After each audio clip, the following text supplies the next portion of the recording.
this is really a healing experience for me, just to see a Torah coming out of the ark without police, without tension. It's so natural, women holding the Torah. A rabbi doesn't need to be shoved from the back or the front. It's wonderful to be in a sane place. You all seem to be rocking on an invisible rocking chair, sitting on an invisible porch, drinking, what is it that you drink? These southern things. I've been really hugged by this collective congregation. I wrote this morning to my staff, the South is where it's at. I'm not leaving, it's really wonderful. I was saying yesterday that one of the greatest achievements of the Zionist movement is the Hebrew language, the resurrection of the language. You can't even exaggerate how rare it is. Languages die every day on this planet, and this language was as dead as a doornail or doorknob. Was as dead as a doornail or, I don't know, doorknob, which one of the two. And yet we were able to resurrect it every Tuesday in the nightly news. We have on the radio, we're the only country in the world, the new words of the week that were invented by the Academy of Words and Letters. Actually, I'm a contributor to a few of these words. I wrote them years ago that we need a word for integrity. We used until then the word integrity. Uri Regev, yesh lo harbe integrity in a sentence. Anyway, so they wrote me back, please use it in a sentence. I did. And the word for integrity in Hebrew is yoshra. Yoshra comes from straight, yashar. I saw that it works. I wrote them again that I need a word for accountability. And I used it in a sentence. Accountability is quite a new word, hard to pronounce. You spit inadvertently when you say it. Not to be said often, but we will say it now, and we will be the most people on the planet saying it. Achrayutiyut. Achrayutiyut. Achrayutiyut. Yes, it's not going to work because it's a hard word to say. Now I wrote them that I need a word for pluralism. Now let's think about it. Israel is 70 years old, and accountability is 9 months old. Integrity is 4 years old, and pluralism not yet invented. Something is wrong in how we're running our affairs. Now, when it comes to defending our borders, there's never a problem to turn to you and say, oi, there's a problem in the border, give us money, we're going to fight. You know that muscle? It's well rehearsed. I am telling you, oi, there's a problem inside our borders.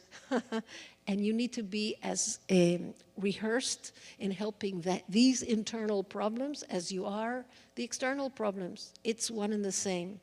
And what are the internal problems we're having? We are not clear as what are Jewish values in the Jewish state. And I turn to you and I ask you, do you know what are the Jewish values that you believe in? Obviously you do, because I saw what this congregation does. You believe in tolerance, you believe in diversity and pluralism, in equality. These are important values. Well, don't keep silent when it comes to Israel. These should be the values of the Jewish state, if we are the only Jewish state. If there was another Jewish state on the planet, I'll be on the first plane going there. But since it's the only one, let's fight for this state.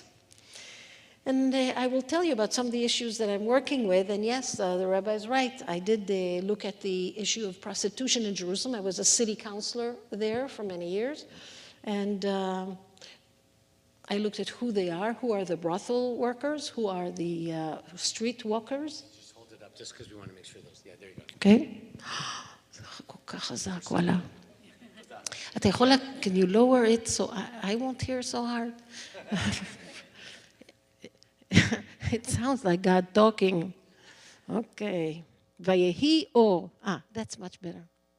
Okay, so I looked at the brothels. Who are the clients? Who are the workers? And what municipal services can we give them? I was handing to every one of the prostitutes my card, which said Jerusalem City Council on it, and one of them in Shmuel HaNagid Street. Shmuel HaNagid Street is the heart of Jerusalem. It's one building away from the synagogue, from Harel. she looks at my card and she says, "Oh, you come all the way from Jerusalem." I say, "Lady, where do you think you are?" She thought she's in a different town. So much talking goes on in this work that no one told her even where she is. "City of Jesus," she says. "Yes. And who are you and how did you come here?" She is a trafficked person. She came from Ukraine. She was freezing in her living room with her mother and 6-year-old son. A person came to their home, showed them a postcard. She showed me the postcard. It was so worn out, but it looks like Eilat, a picture from Eilat. Women were wearing light dresses there. It looked like sun. She said, "I warmed my fingers on the postcard." They were freezing in the house. They told her what she's going to be doing, and she thought it was worth it to just get out of the house, so one less person to feed, and that she'll send money home to warm her child and her mother. Well, she's been 3 years in Israel, and she wasn't able to send money. She was supposed to pay for the transportation from Ukraine to terrible people. Anyway, I was trying to illustrate the point to the rabbi that the resolution that I passed in the City Council of Jerusalem was not supported by the ultra-Orthodox bloc. I just had them leave during my vote. So my resolution was 5-0, 5 members of the opposition, no coalition members. They all went to pray Mincha Maariv at the time of my discussion on prostitution because they didn't think this discussion is fit for the holy city of Jerusalem. So in order to succeed, I didn't need the people to support me. I just need them not to oppose me. It's an important idea that we should be thinking about. As for the Bedouins that the rabbi mentioned, the Bedouins of Israel are a minority of non-Jews who've been in the area of the Negev for 4,000 years. We have evidence that for 4,000 years these people have been there. The Azazma and other tribes have archaeological findings that they've been there for thousands of years. That's more than the 70 years we've been there. And the state of Israel has not treated them fairly. They, of course, don't have a lot of political power. And one of the issues we represented them on was the issue of water, the most expensive resource and rare resource in the Negev, which is half our country. Half the country is the Negev, even though 6% of our population lives there, which means 94% of Israel lives in 50% of the country. The Ministry of Agriculture decided that the black goat that the Bedouins grow is seasonal, not annual, therefore doesn't deserve water every month. And the white sheep that is raised by Jews, that's annual, that gets gets water all the time. So the result was that a cubic meter of water for Bedouins cost twice as much as a cubic meter for Jews. This is an offense to equality. This is wrong. And we represented the Herd Owners Association of the Negev. These are all men that wear long dresses, that smell of bonfire, because that's how they heat their tents, and that they have staffs, and they look like Abraham more than any person sitting here. We represented them in the court of Beersheba. We won. We showed that the discrimination was illegal, wrong, and founded on discrimination over religious basis. We fought for 250,000 black goats. We won. There will be no Reform synagogue in Rahat and where they live. The reason our movement went to bat for the Bedouins was because it's right. And because equality is an important Jewish value, not because it will actually build our movement in this way. So that is why we're also fighting at the wall for equality for women at the wall. This is all the same thing. It's the value of equality and our belief that our movement has something to say about Jewish values. So the idea of praying at the wall as a group of women did not evolve naturally in Israel. This is an American idea. A group of North Americans came to Israel in 1988, and they wanted to pray at the wall and read Torah at the wall. I wasn't going to join them because I think it's an insane idea. And besides, I think the ultra-Orthodox own the place. But one of these women asked me to bring a folding table with me because the hotel, the Hyatt, will not rent them a folding table. This is how I joined the Women of the Wall. I know you maybe think lofty ideas, but no, I schlepped a table. And these women were cursed out and spat on. And these are tourists and so romantic and so well-meaning, and they wanted to pray. And so this is how Women of the Wall happened. After the tourists went away, we decided we'll come every month. And the violence against us was even worse. And we immediately formed the International Committee for Women of the Wall here in America. Lots of WRJ activists became our friends here. Without this group in America, we would never have survived. They helped us buy our first lawyer, get our first Torah scroll, get our first office. All this is really a contribution of North American women to Israel. And Women of the Wall are the catalyst for this revolution, where at last North American Jews and Jews of the diaspora are saying, the Wall cannot be an ultra-Orthodox synagogue. Ultra-Orthodoxy is a minority in the world, a minority in Israel. Why are they dictating what's going to happen in the one wall we have? So that's it. I wanted to do a little bit of show and tell. But before that, I want to say something about OI and WOW. WOW stands for Women of the Wall, of course. But no, I think that it's not that dichotomy. Some things we think are wow cause us an oi every day. And one of my big failures is that I wanted to be in the Olympics of 1972 in Munich, and I was 1 second short in the 100 freestyle from making the team. And during 3 years, I tried to get this 1 second off. So what keeps a person working hard, trying to get 1 second off a time? You see, a second is made out of tenth of a second. And there were little incremental changes, and it looked like I'm actually going to make that 1 second. So that kept me going for a long time. Well, maybe it's a swimmer's thing. But Women of the Wall have succeeded immensely. We set out with 4 particular goals in the beginning. The ability to wear this talit, which was an illegal act, to pray out loud, that is to say Shema Israel and to have our cantors sing with us, to put on phylacteries for those of us who do, and to read from the Torah.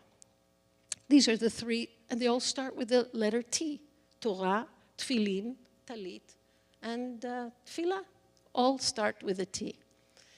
Can women pray out loud at the wall today? Yes. Can women wear a talit anytime they want? Yes. Can women put phylacteries? Yes. Can women read Torah? Yes. What women are not allowed to do is bring a Torah scroll. You see, legally, we're allowed to read. We're not allowed to bring the object from which to read. That's all. So we have succeeded. Also, the Jewish world is very eager to have us win. So we're like a little engine that's pushing a very long train. And in the train is the issue of choice. A choice in how to get married, a choice in how to get buried, a choice in how to have kashrut, a choice in who the rabbis are of Israel, choices. This is a frightening train for many Orthodox rabbis, because if Israelis experience at the wall that there is more than one way to be Jewish, they may think there's more than one way to convert to Judaism, and more than one way to be a rabbi, and more than one way to be a man or a woman, and more colors to a Jew, and more ideas that can blow their mind. That's why they're so scared of us. That's why there's such opposition. That's why I need your help. Okay, point taken. So just to show you the opposition, I would like to ask you to, if you could read, just maybe this and this. The holiness of the wall extends to all its length, from its most southern corner to the northern corner. It is inconceivable to divide the kotel or the area adjacent to it. We need salvation and spirituality. especially now that the Supreme Court has intervened to allow the reform into our land. And their essence is to take Jews and make them goyim. This is just one poster. There are some worse things on this poster.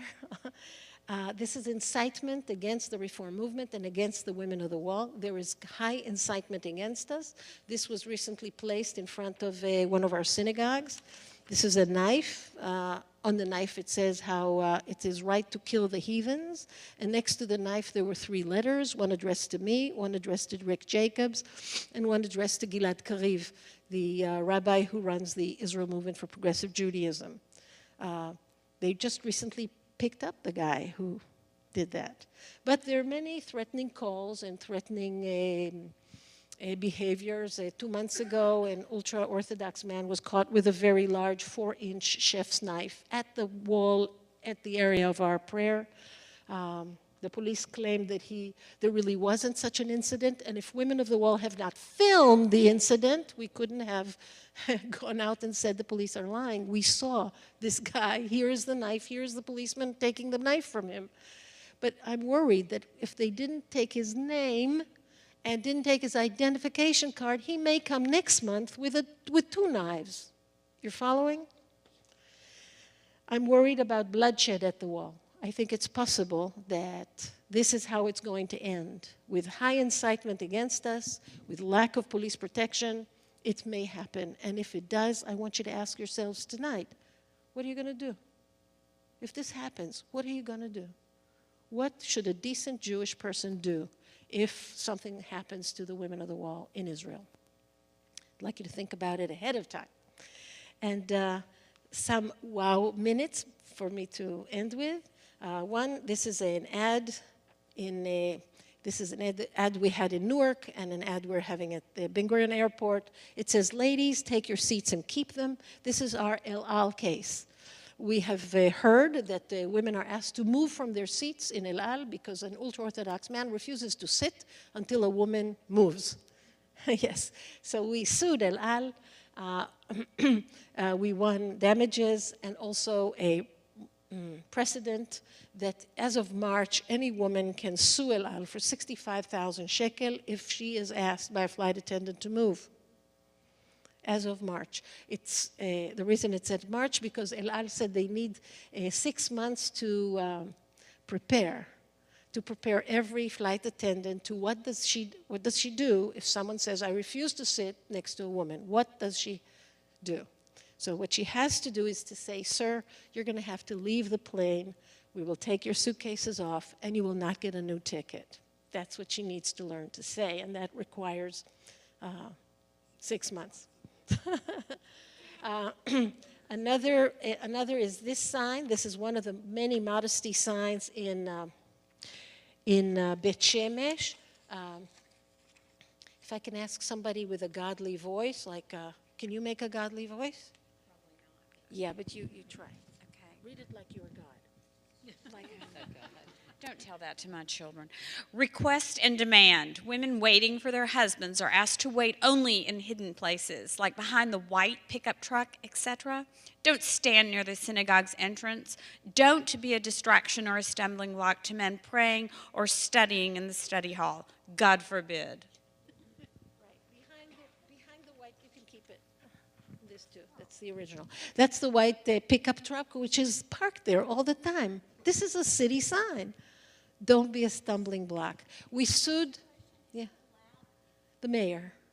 The mayor of Bet Shemesh hung these signs. He claims that this reduces violence because if women walk like prostitutes next to synagogues, there'll be violence. So he's warning women not to walk next to synagogues. We sued him in small claims court. Each one of our plaintiffs, these are brave Orthodox women, won 15,000 shekel in damages. We have 92 new clients. Either the city goes bankrupt or these signs come down. It's a bit slow in the making, but it will come down. You should meet the brave Orthodox women of Bet Shemesh who are calling us and using the reform movement as their legal advisors. In the beginning, it was a silent thing, but now it's very famous. In every Israeli bus, there is this sign. It says every passenger may sit anywhere they're choosing. You're not allowed to harass a person about their seating arrangement. This is in every Israeli bus. There are tens of thousands of buses. We got this on the bus because women were pushed to the back of the bus. In 2,500 rides every day, women were in 109 different lines, pushed to the back of the bus. We sued the bus company and the Ministry of Transportation. A committee was set up. 1,500 witnesses said that it's wonderful in the back of the bus, like a coffee clutch, and we feel so comfortable. And who wants to sit with the men? And we have a special atmosphere, and the girls are so safe. And the last testimony was a real statistician showed up and said there are less accidents in buses that are segregated. Buses that are segregated are less likely to have an accident. Okay. I came to testify holding one thing in my hand, a ticket. The ticket in Israel is 6 shekel 90. I showed that the ticket should really cost 15 shekel. The reason it costs 6.90 is because it's heavily subsidized by the Ministry of Transportation, meaning our taxes. An average ultra-Orthodox family uses the bus 25 times a day. They cannot afford the bus company if they did not have it heavily subsidized. If it is subsidized by the state, segregation then is done by the state. Segregation is illegal. Therefore, the state cannot be found to segregate. Our opinion was accepted versus 1,500 other testimonies. The committee took our recommendations in their entirety, and the minister refused to accept the recommendation of the committee that he himself set up. We sued him for contempt. Are you getting this thing that we're suing? We're suing a lot? Okay, so we sued him for contempt. This was hanging in every Israeli bus, and we discovered that Israelis don't adhere to signs. That even though this was hanging, the segregation went on. So we discovered then the small claims court, and we sued 13 bus drivers in different lines. We sued them, and they had to pay between 8,000 to 12,000 shekel each personally, damages to women that they did not stand for. Right now, the number of segregated rides has gone down to 350 from 2,500. Women are suing. We actually had you come to Israel and take a freedom ride on one of our segregated bus lines, but they're now harder to find because what happens now in a bus is the bus driver will stand up, turn to everybody and say, let her sit where she wants or I have to pay her. So the El Al case is actually leaning on the case of the buses. Do I have time for one more case? Absolutely. There is a radio station called Kol Barama, 102.5 on the FM dial, that is a national frequency, and it is an Orthodox station. Women are not employed, women do not speak, even though there are 3 hours every morning, exercise after birth, early childhood development, harmony in the home, and even a recipe of the day, all given by men. And if a woman wants to send her recipe in, she can put down the initials of her first and last name. I am, for example, A-H, but not the real name because it will send men into a sexual frenzy. We wanted to sue the station, but we had no clients. It's an ultra-Orthodox station, very hard to find a woman who's willing to face a national station. We took a pollster and we did a poll among 560 families that could answer correctly 3 questions. Where is it on the FM dial? Tell us the name of one program and the name of one host. Like, do you know, I don't know, NPR? Where is NPR on the dial? Good. Can you name one program? One host. All things considered. Can you name one host? Terry Gross. Okay, so you will qualify as listeners of NPR. We had 560 people who qualify as listeners of Kol Barama. And they said, we predicted that 10% will say we want to hear women. We were wrong.